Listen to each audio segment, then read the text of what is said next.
बांग्लादेश में हुए fighter jet हादसे की बात करते हैं। विमान हादसे में 19 लोगों की मौत हो चुकी है। ढाका में बांग्लादेश एयरफोर्स का Chinese training fighter jet crash हो गया। फाइटर जेट गिरा भी तो एक स्कूल की बिल्डिंग पर गिरा।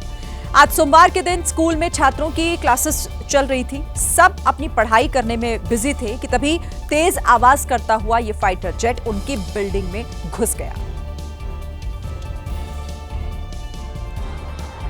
बिल्डिंग से टकराते ही प्लेन आग का गोला बन गया। स्कूल के छात्र, स्टाफ और दूसरे लोग इधर उधर भाग रहे थे और स्कूल के अंदर फाइटर जेट धधक रहा था।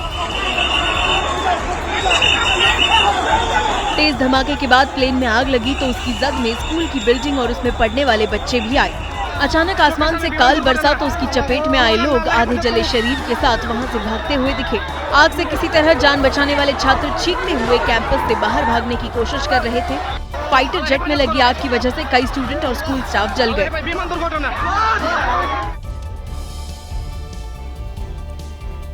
देखिए, जिन 19 लोगों की अब तक मौत हुई है उनमें फाइटर जेट के पायलट्स के साथ साथ स्कूल में मौजूद छात्र और स्टाफ के लोग हो सकते हैं।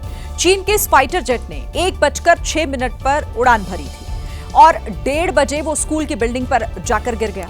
फाइटर जेट गिरने के बाद जब तेज धमाका हुआ तो उसकी आवाज सुनकर आसपास के सभी लोग स्कूल की तरफ दौड़ते दिखे। कोशिश यही थी कि कम से कम समय में ज्यादा से ज्यादा लोगों को वहां से निकाला जाए।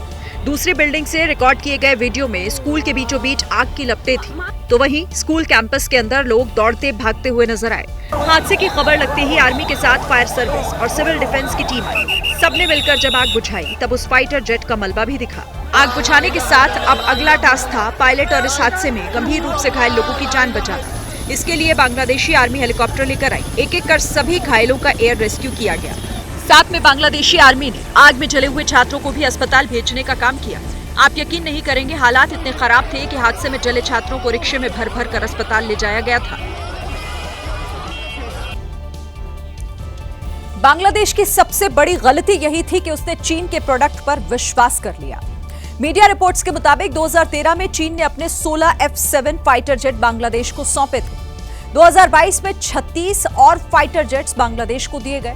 यानी बांग्लादेश की एयरफोर्स ने चीन के इस फाइटर जेट पर अंधा भरोसा किया है। लेकिन उन्हें इसके ट्रैक रिकॉर्ड को भी जरा देख लेना चाहिए था, जो कि खराब माना जाता है। 2025 में ही जून के महीने में म्यांमार एयरफोर्स में शामिल F-7 क्रैश हो गया। एक पायलट की मौत हो गई थी। इसी साल फरवरी में जिम्बाब्वे में ट्रेनिंग के दौरान यही फाइटर जेट क्रैश हुआ था और उसमें भी एक पायलट की जान चली गई थी।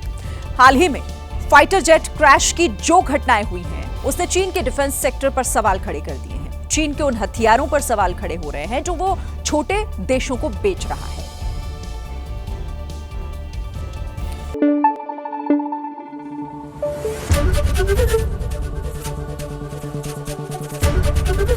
एबीपी न्यूज आपको रखे आगे।